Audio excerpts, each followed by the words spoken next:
Witches have had a major glow up, but how did they go from this to this? I'll get you, my pretty. To this? And I killed Sparky too. Was it magic or something more sinister? Get your protection spell ready because the answer will leave you shaking in your pointed toe boots.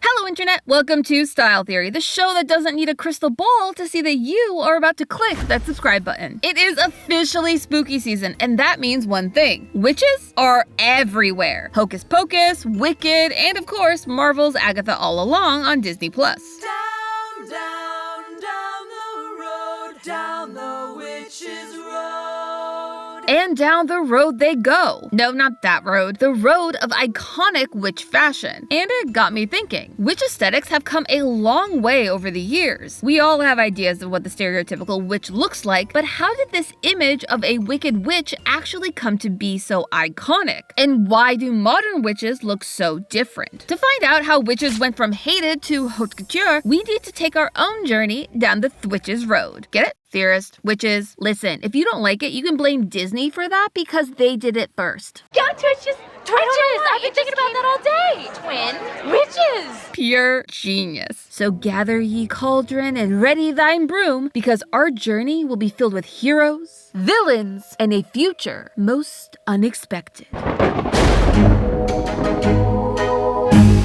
When you think of iconic witch looks, there is one wickedly stylish woman that stands out among the rest. The lady in green herself, the Wicked Witch of Oz. Before she was called Elphaba, sang songs, and got fashion tips from her BFF Glinda, she was the epitome of terrifying evil. How about a little fire, Scarecrow? The character embodies the classic witch aesthetic, the black dress, pointed hat, and of course, the green skin. All things that still linger today, even making their way into shows like Agatha All Along. But what made this look so influential? First, it was the color. Black clothing has always had a connection to counterculture. Punk, goth, emo. It acts as a color of rebellion. But it didn't start that way. During the Roman Empire, black became a symbol of death and mourning. They would wear a garment called the toga pulla, which was made of dense, very dark wool. However, the trend of wearing black to funerals didn't become popularized in the West until 1861, when Queen Victoria also donned the color after the death of her husband, Prince Albert. She continued to wear it until her own death in 1901, about 40 years, which 40 years wearing only black? Ugh.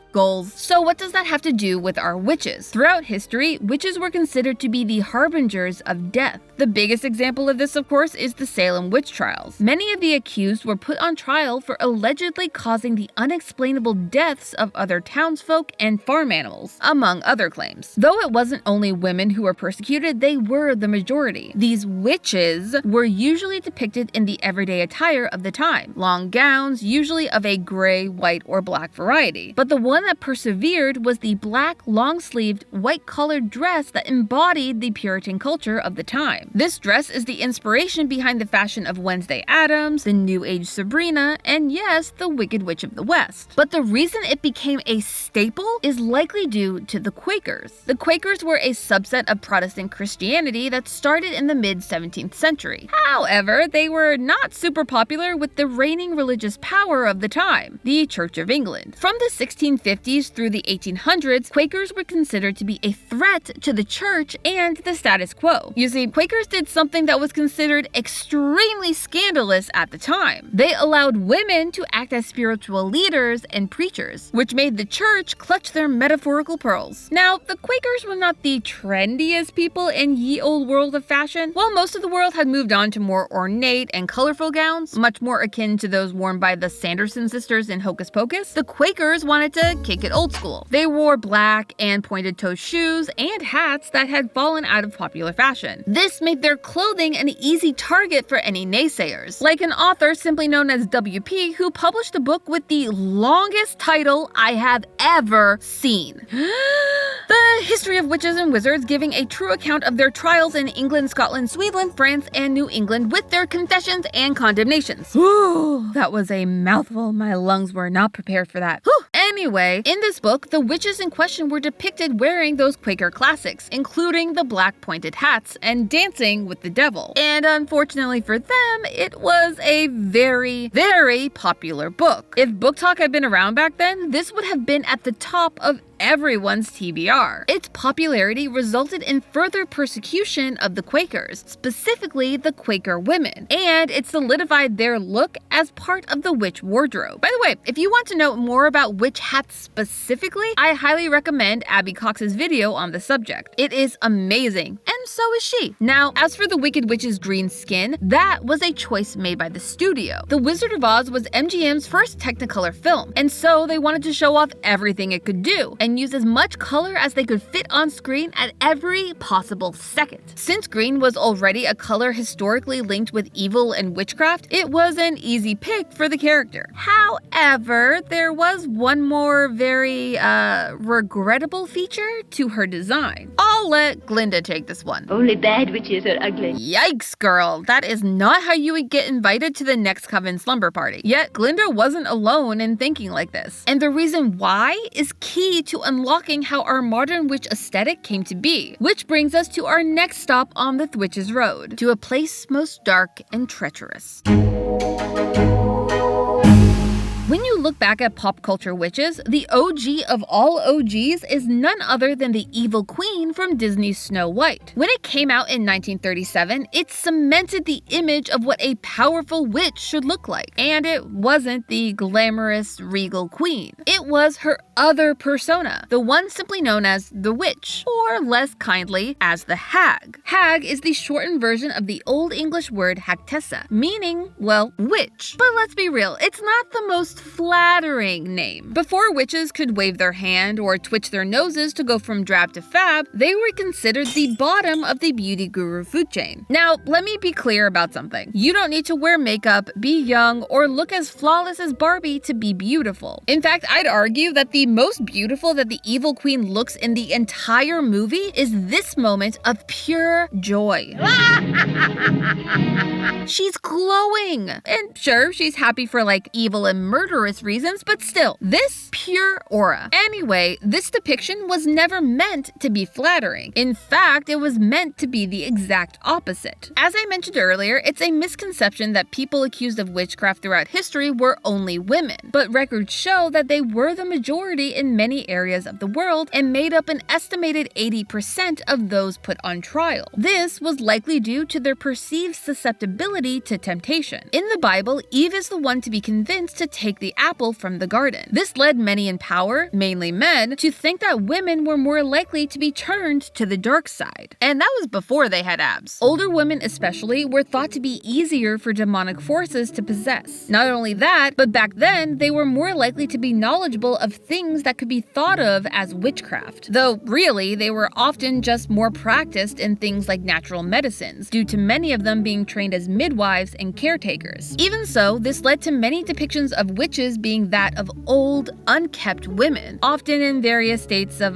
demonetizable state of dress. Yeah, before they were fashion trendsetters, witches were thought to spend a lot more of their time gallivanting in the forest in their birthday suits. However, there are other reasons that this old woman facade played such a big role in witch history. The witch, as we know her today, owes a lot of her lore to the pagans, who were practitioners of nature-centric religions. One key figure in most of these religions was the triple goddess, sometimes referred to as Hecate, who was represented by three people: the maiden, the mother, and the crone. They were said to symbolize the female life cycle from childhood to death. Ah yes, once again, the witch and death go hand in hand. While nowadays when we hear the word crone and take it in a very negative light, it was meant to be a symbol of well-earned wisdom, which is exactly what many witch hunters were afraid of. Nothing more terrifying than a well-learned lady, am I right, fellas? A famous example of the crone is the Baba Yaga from Slavic folklore. The Baba Yaga is an imposing figure, usually in the form of an old witch who lives in a hut that runs around on chicken legs. Think Howl's Moving Castle, but a lot more sinister. She was often said to terrorize travelers and sometimes even eat children, much like the witch in the Grimm brothers fairy tale Hansel and Gretel, also usually depicted as an old woman. I mean, heck, the name Baba Yaga even means grandmother witch. All of these depictions, whether warranted or not, were viewed by many as evil or wicked, which, as Glinda said, meant they were destined to be quote-unquote ugly. society. Yet our modern witches, whether they are good, wicked, or somewhere in between, don't conform to this old school standard. What gives? What changed to let the witch take back her face? All aboard, because we are headed to the next stop on the Witch's Road. The 1960s were a time of extreme change. The anti-war movement was in full swing, people were embracing new ways of thinking, and women were finally allowed to wear pants. I promise that part is important. The 60s saw the rise of the women's rights movement, and with it, a change in how their lives were portrayed on screen. I Love Lucy, Julia, That Girl, all of them saw women taking a starring role. But for our episode today, the one that we need to talk about is Samantha Stevens, played by actress Elizabeth Montgomery from a show called Bewitched. Samantha is a witch married to a mortal man, trying to masquerade as a normal housewife. While much of her wardrobe throughout the series fits into that classic 50s and 60s housewife aesthetic, the rest reflects the changing landscape. From the shorter skirts that followed the popular mod fashion of the time, to the casual button-downs and pants, Samantha breaks the stereotype of how witches are meant to dress. And she did it by accident. Bewitched didn't have a huge costume budget. This led to the actors like Montgomery wearing their own clothes during filming, and it changed everything. The curse of the witch stereotype was broken, and in its place came a new wave of witchcore inspiration. The witch boom, if you will. The witch boom took place during the mid-90s to the late 2010s. There was a witch for any and every aesthetic. On TV, Sabrina the Teenage Witch brought with it a wave of girly pop outfits that would look right at home on Y2K TikTok. Her looks took clear inspiration from the pop divas of the time, like Christina Aguilera and Britney Spears. If you wanted something more casual, you had Willow Rosenberg from Buffy the Vampire Slayer, who was always there with her knitted sweaters and large collection of overalls. I really like your outfit. No, you don't. No, I really don't. Well, I think you look great. Though, as she leaned more into the magic side of things, her wardrobe evolved into something more bohemian-inspired, embracing flowing peasant skirts and patterned dresses. Charmed followed suit, leaning into the popular 90s trends for the three main sisters. Of course, if what you wanted was the epitome of late 2000s fashion, Disney had a witch of its own, Alex Russo. Check out those layers. You've got your jeans, your skirt to go over your jeans, your two tops, your jacket, your boots, and no less than 5 necklaces. And that's not even talking about the amount of bangles on her wrist. Man, Disney really said, let's just throw the whole closet on her, huh? But it wasn't just the small screen getting in on the witchy action. Practical Magic, starring Sandra Bullock and Nicole Kidman, became the embodiment of soft autumn fashion. It had everything. Camisoles, boyfriend-style jeans, endless floral prints, and the crushed green velvet baby doll dress of my dreams. Sorry, green velvet is just my kryptonite, okay? Practical Magic created a fashion legacy that still resurfaces on social media every fall. Maybe it's the algorithm, maybe it's legacy. Of course, when you're talking about the witch boom, you know we have to talk about the movie that spawned a million goths. The one that arguably single-handedly caused the rise of the most popular version of witchcore this side of the cauldron, The Craft.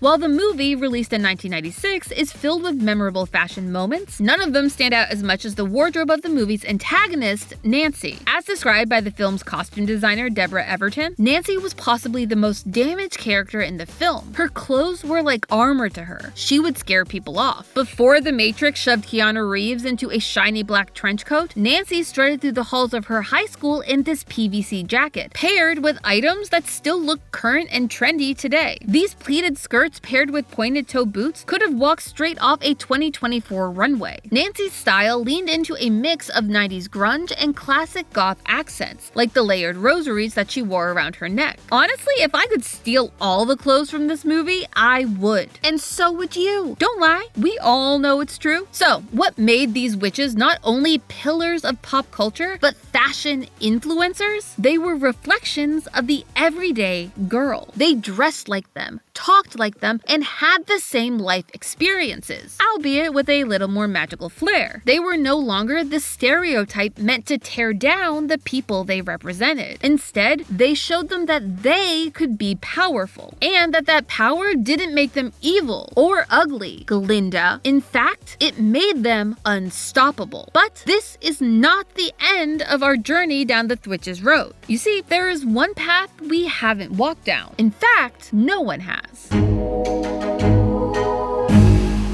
Looking at everything that we've learned today, I think we are on the edge of another curve to this winding witch road. And it has to do with the future of witchcore and the so-called modern witch. It's clear that the classic tropes of the Wicked Witch aren't truly dead. But instead of this being a step backwards, I think it's a giant leap towards the future. These stories are embracing the history of the witches that came before them and are reclaiming the iconic symbols as their own source of empowerment. You're green. I am.